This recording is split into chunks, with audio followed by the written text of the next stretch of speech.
என்னம்மா கெட்சி, என்ன பண்ணிட்டு இருக்கீங்க? இந்த ஜெயின் ஸ்கூல்ல இன்னைக்கு டைனி டாட்ஸ் எக்ஸ்பிரஷன் ப்ரோக்ராம்ல ஃபேன்சி ட்ரெஸ்ல ட்ரீ தாங்க இன்னைக்கு போட்டான்.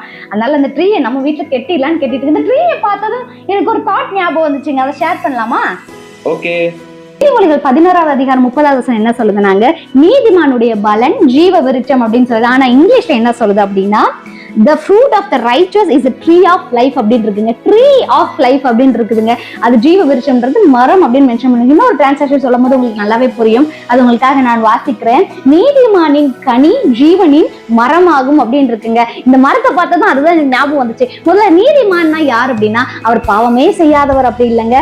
பாவம் செய்பவர், ஆனால் நேர்மையாக வாழுவதற்காக தன்னை ஒப்பு கொடுத்தவர். அவர்கிட்ட உண்மை இருக்கும், உதவி செய்கிற குணம் அதிகமாக இருக்கும், அன்பு இருக்கும், இரக்கம் இருக்கும், மன்னிக்கிற குணம் இருக்கும். இதெல்லாம் சேர்ந்ததுதான் நீதிமான். நீதிமானின் கனி அப்படின்னு இருக்கு. கனினா என்னன்னா அவருடைய நடத்தை, அவருடைய பேச்சுகள். இன்னைக்கு உங்ககிட்ட இருந்து அந்த கனி மற்றவர்களுக்கு வெளிப்படணுங்க.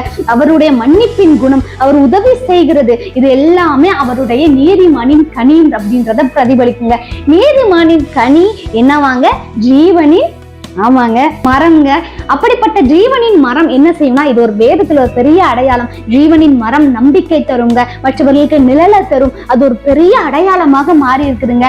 இப்படிப்பட்ட ஜீவனின் மரமாக உங்களையும் என்னையும் ஆண்டவர் இன்றைக்கு அழைக்கிறார். அந்த மரம் என்ன செய்யும்? மற்றவர்களுக்கு நம்பிக்கை கொடுக்கும். மனசு உடைஞ்சு இருக்கிறவங்களுக்கு போய் அது போய் ஆறுதல் சொல்லும். நம்பிக்கை இல்லாமல் வழி தெரியாமல் இருக்கிறவர்களுக்கு அது போய் வழியை காமிட்டுக்குவேன். ஒருவேளை நான் இன்றைக்கு நீதிமானாக நான் விளங்கக்கூடிய ஒரு தியாக நான் இருக்கணும்னு ஆசைப்படுறேன் அப்படின்னா, இப்படிப்பட்டவர்களுக்கு நீங்க போய் ஹெல்ப் பண்ணுங்க. உங்ககிட்ட இருந்து அந்த ஜீவனின் மரம் ட்ரீ ஆஃப் லைஃப் அது வெளிப்படணுங்க. இயேசுவின் நாமத்தினால பார்த்து கொண்டிருக்கிற ஒவ்வொரு மேலும் அந்த ஜீவனின் மரத்திற்குரிய அடையாளங்கள், அப்படிப்பட்ட குணாதிசயங்கள் வெளிப்படட்டும் என்று நான் ஜெபிக்கிறேன். ஒவ்வொருவரையும் கர்த்தர் பிளஸ் பண்ணுவாராக. ஆமென். God bless you.